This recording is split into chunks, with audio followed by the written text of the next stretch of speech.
What's up, smile? Hey everybody, welcome to the new video. Today we're going to discuss soul, and this is the first part of discussing this chapter of soul. This is meant for the Smile 101 course in our school community. So let's get started right away. So to get started with soul, I don't want to discuss soul separate from maturity, because I think for the maximum benefit of both, you need to combine the two. So the theme of this video is like heart and soul. It's about like connecting with your soul and then being able to communicate about it. So it's about listening, understanding, and expressing what's within yourself, what's going on with your thoughts and feelings, and then taking responsibility in expressing it. And in order to tap into like your feelings and thoughts, you have to be able to let go and embrace just the present, which means also being able to let go of thinking and just feeling at the moment. So what my idea revolves around is like combining thinking and feeling. Shown in this picture, it's like thinking and feeling, it's like they together shape how you act, they influence your behavior. So the way you think and feel influence the way you behave.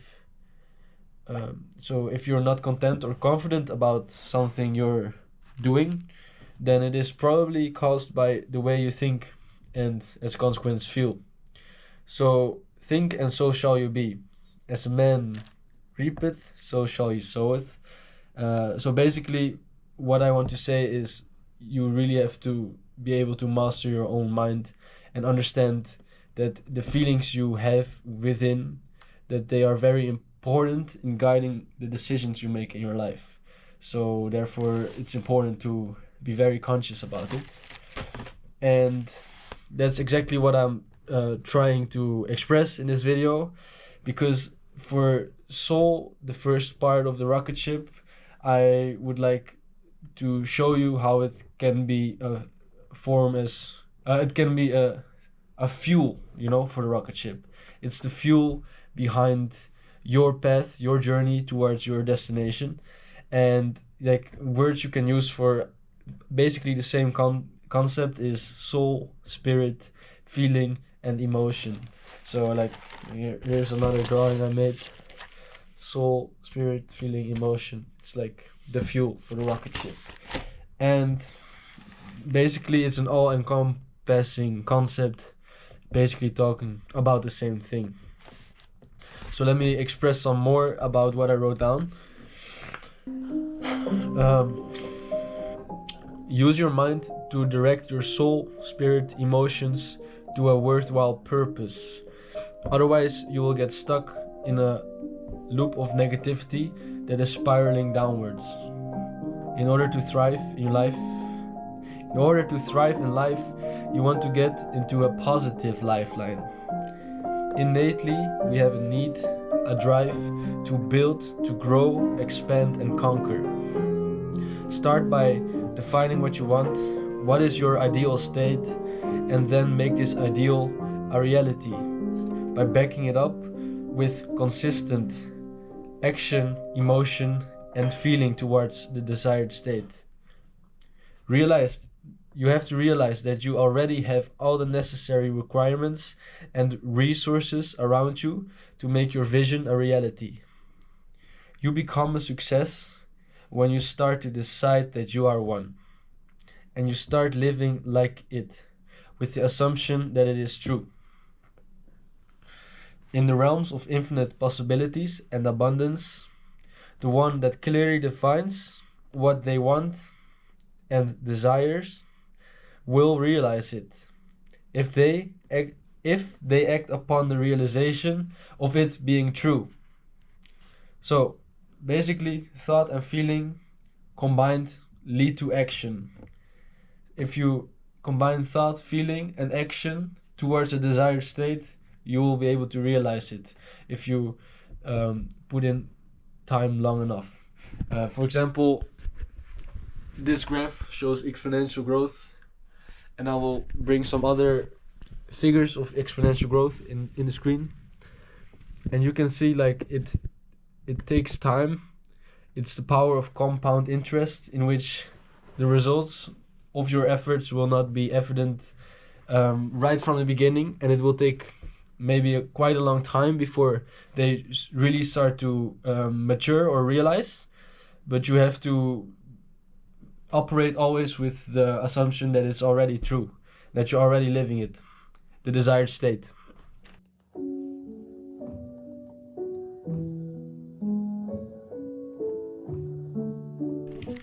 So basically, now I want to show you how to tap into your soul, into your feeling, into your essence and your emotions. So soul, entering into consciousness, you have to tap into the feeling by means of letting go, deep breathing, deprogramming, and detaching.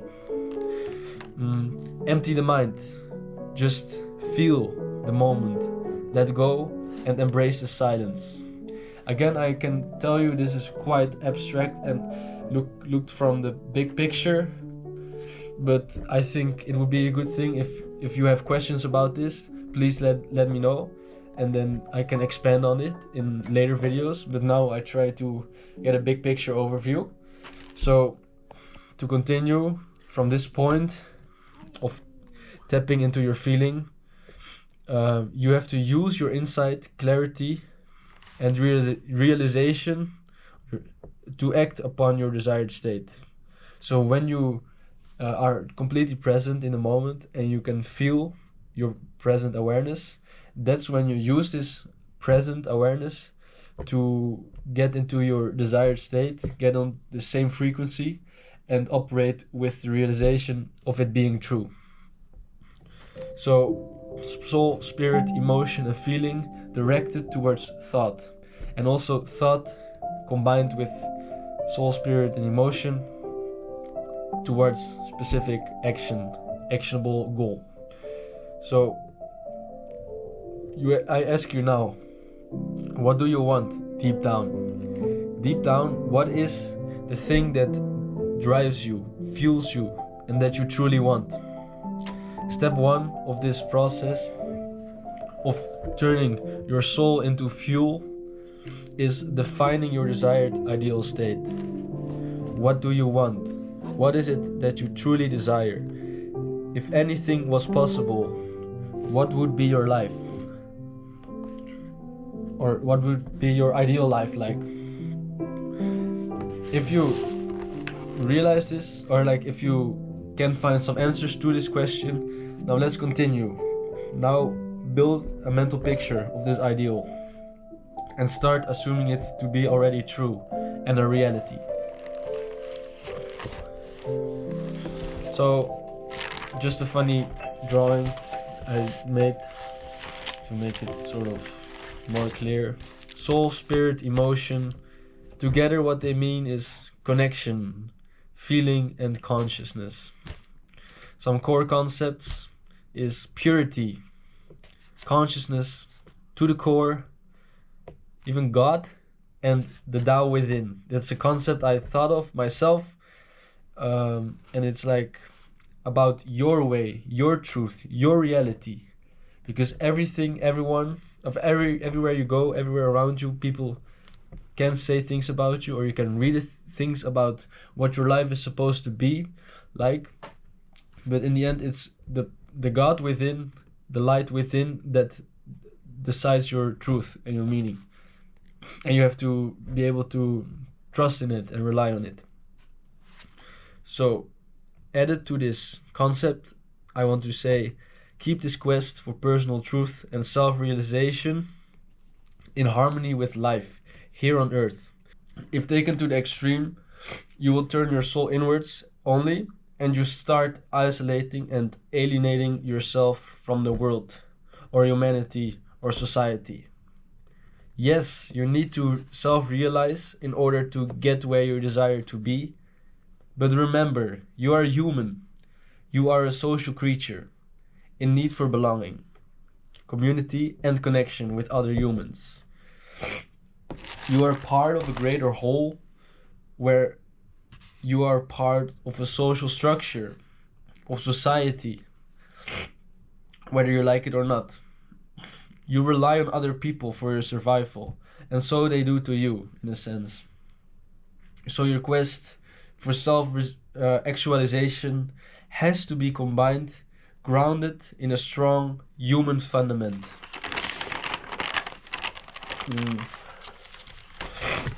For people in the West, I would recommend grounding yourself in a religion, religious text, or a philosophy. Why? For the cultivation of love, goodness, care, right action, and belonging. And the ones I recommend and resonate with the most are the Christianity, the Bible, and Stoic philosophy. So the biggest example you can make use of is Marcus Aurelius. Then you have Epicurus, and you also have Epictetus, which I really recommend to read and focus on. So focusing only on your self-cultivation quest isolates you. It harms you and corrupts you, especially if you're living in civilization or Western civilization, because you are part of a greater whole. And in order to cultivate the best out of both your own and others' humanity, you have to ground yourself in the roads that were built by the greats that came before you. You have to stand on the shoulders of the giants that have already gone through entire lifetimes, sharing their wisdom and insight to illuminate their fellows. My message to you: ground yourself in personal philosophy and religion. God is within you. Now learn from those that made miracles happen through expressing their inner divine. My road, my journey, for me personally, is enriched and propelled by Christianity, the Bible, and Stoic philosophy. Most influencing was Marcus Aurelius, the Meditations.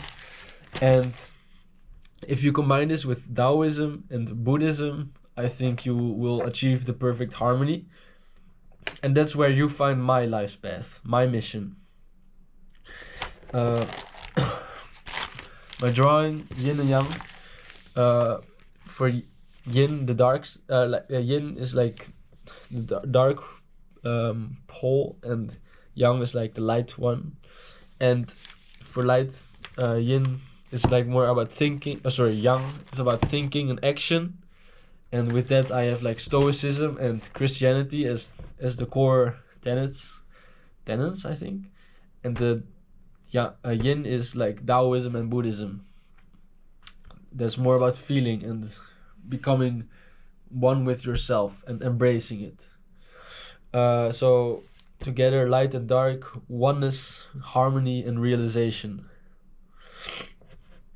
In the end, all these central ideas, all these ideas are centered and common around one thing, and that's God. God within you and all around the universe. So these are my groundings. This is my core, my essence. This is my fuel, my soul. What drives my way of thinking, feeling, and acting. It is defining my paradigm, my way of seeing the world, and being with the world. One part is about harmonizing, which is Taoism and Buddhism, both internally and externally. And the other part is about realizing, which is Stoicism and Christianity. Also realizing within and outside. So you have a desired state, or you have a reality that you want to experience, and that is manifested by like expressing and cultivating these teachings and a character that is representing what is being taught in both Christianity and Stoic philosophy. So this is my heart and soul. Finally, like, it's about purifying, embracing, and directing. So you purify your mind and get into the essence, embrace your soul, and then direct your soul into a worthwhile purpose with consistent use of your mind. And further than that, I can just tell you, this is, for me, my soul. This is how I wrote it down. The soul, the fuel of the rocket ship, starts with Christianity, Stoic philosophy, Taoism, and Buddhism as the core. The soul, the spirit, the emotion. And also added to this is your personal story, your inner divine, or the story of your inner divine, which is like, this is what defines you, who you are, and what you truly believe in and think about and desire.